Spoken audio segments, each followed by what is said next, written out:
இந்த படத்தோட கதையை பார்த்துடலாம். 28 டிகிரி செல்சியஸ். அதாவது நம்ம ஹீரோ கார்த்திக்கும் அஞ்சலியும் ரொம்ப செம்மையா லவ் பண்றாங்க.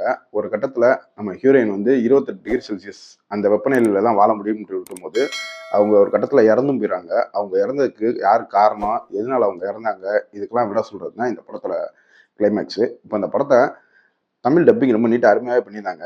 நம்ம கார்த்திக்கும் அஞ்சலிக்குமான அந்த லவ் போர்ஷன்ஸ்லாம் ரொம்ப நல்லாவே எடுத்திருந்தாங்க. ஃபர்ஸ்ட் ஹாஃப் ஒரு மாதிரி டீசென்ட் லெவலில் போனாலும் செகண்ட் ஹாஃப் அப்படியே படம் டோட்டலாக மாறி ஒரு சஸ்பென்ஸ் கலந்து நம்ம எதிர்பார்க்க முடியாத அளவுக்கு ஒரு ட்விஸ்ட் கொடுத்து படத்தை முடிச்ச விதமும் நல்லா இருந்துச்சு. படத்தில் நடிச்ச எல்லாருமே ஒரு நீட்டான பெர்ஃபார்மன்ஸ் கொடுத்தாங்க. அதுலேயும் ஒரு கீதான்னு ஒரு பொண்ணு நடிச்சிருக்கோம். அந்த பொண்ணு வர சீன் வந்து அல்டிமேட்டாகவே இருந்துச்சு. அது நம்ம அவங்க வச்ச ட்விஸ்ட்டும் நம்ம ப்ரிடிக்ட் பண்ண முடியாத அளவுக்கு இருந்ததும் ஒரு விதத்தில் நல்லா இருந்துச்சு. ஓவரால் படமா அந்த படம் எப்படி இருக்குன்னு கேட்டீங்கன்னா, ஒரு டீசென்டான ஃபர்ஸ்ட் ஹாஃப் நம்ம எதிர்பார்க்க முடியாத அளவுக்கு ஒரு ட்விஸ்ட்டை வச்சு ஒரு டீசென்ட் லெவலில் முடிச்சிருந்தாங்க. மொத்தத்தில் இந்த படம் கண்டிப்பாக ஃபேமிலியோட ட்ரை பண்ணலாம். அடல்ட் கண்டென்ட்லாம் எதுவும் கிடையாது. இந்த படம் இப்போ உங்களுக்கு அமேசான் பிரைம் வீடியோவில் தமிழ் டப்பிங்லேயே அவைலபிள் இருக்குது. கண்டிப்பாக ட்ரை பண்ணி பாருங்கள்.